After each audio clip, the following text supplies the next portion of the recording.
السلام علیکم ورحمۃ اللہ وبرکاتہ۔ قرآن کریم کی آیت ہے وَإِذْ رَبُّكُمْ لَئِن شَكَرْتُمْ، کہ جب تم اپنے رب کا شکر گزاری کرو لَأَزِيدَنَّكُمْ، میں تمہاری نعمتوں میں اضافہ فرما دوں، وَلَئِن كَفَرْتُمْ، لیکن اگر تم ناشکری پر آ گئے إِنَّ عَذَابِي لَشَدِيدٌ، تو پھر میرا عذاب سخت ہے۔ اس لیے شکر گزاری یہ نعمتوں کے بڑھنے کا سبب ہے، اور ناشکری یہ نعمتوں کے ضائع ہونے کا سبب ہے۔ تو جو آدمی چاہتا ہے میری نعمتوں میں اضافہ ہو، دن بدن نعمتوں کے اعتبار سے میں ترقی کروں، وہ اللہ رب العزت کا شکر ادا کرے۔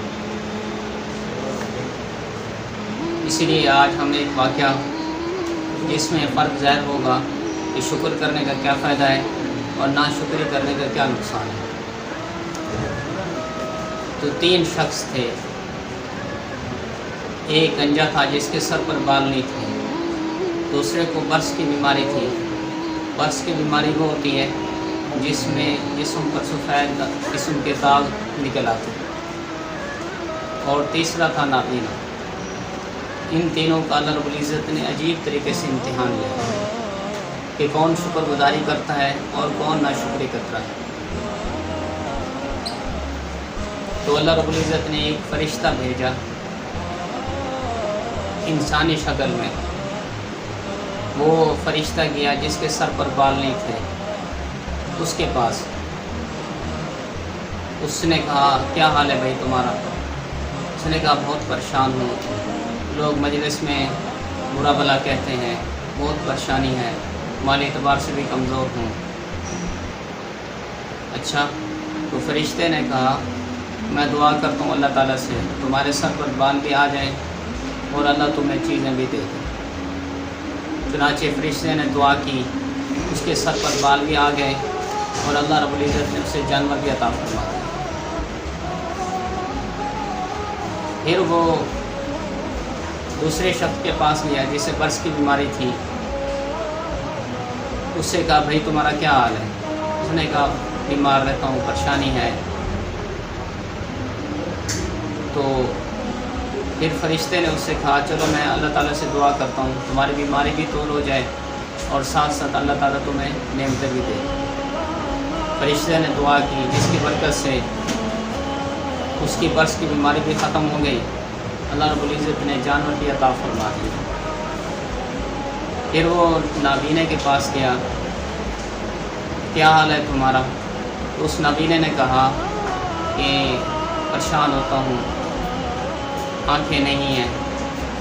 تو فرشتے نے کہا چلو میں تمہارے لیے دعا کرتا ہوں، اللہ تمہاری بینائی واپس کر دے اور تمہیں نعمتیں بھی دے دے۔ چنانچہ فرشتے نے اس کے لیے دعا کی، بینائی بھی واپس آ گئی اور نعمتیں بھی اسے حاصل ہو گئی، جانور بھی مل گئے۔ کچھ عرصہ کے بعد وہ فرشتہ پھر انسانی شکل میں حاضر ہوا۔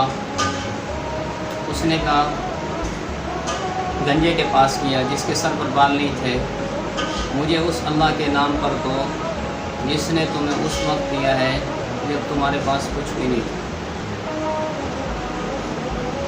لیکن اس نے دھتکار دیا، تم کون آ گئے؟ اس اعتبار سے فرشتے نے کہا پھر بد دعا دی، چلو تم اللہ کے نام پر نہیں دے رہے، تمہیں اللہ ویسا کر دے جیسے تم پہلے تھے۔ نعمتیں بھی ضائع ہو گئی، سر کے بال پھر اڑ گئے۔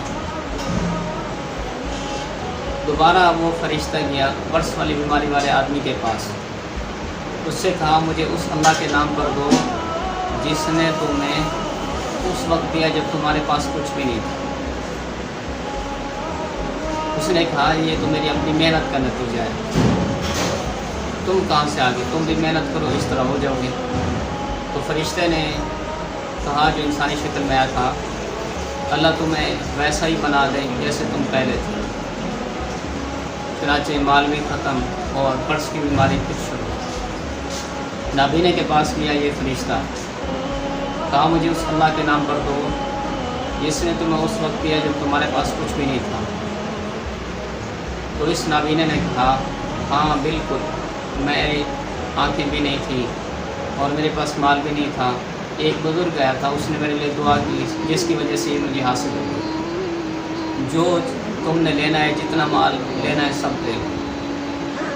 تو پھر اس وقت اس فرشتے نے کہا اللہ رب العزت نے مجھے امتحان کے لیے بھیجا تھا، وہ دونوں امتحان میں ناکام ہوئے اور تم امتحان میں کامیاب ہو گئے، یہ مال سب چیزیں تمہیں مبارک۔ اس واقعے سے ہم اندازہ کر سکتے ہیں کہ شکر کرنے کے کیا فائدے ہیں اور ناشکری کرنے کے کتنے نقصانات ہیں۔ دعا ہے کہ اللہ رب العزت ہمیں شکر کرنے والا بنائے، ناشکری سے بچائے۔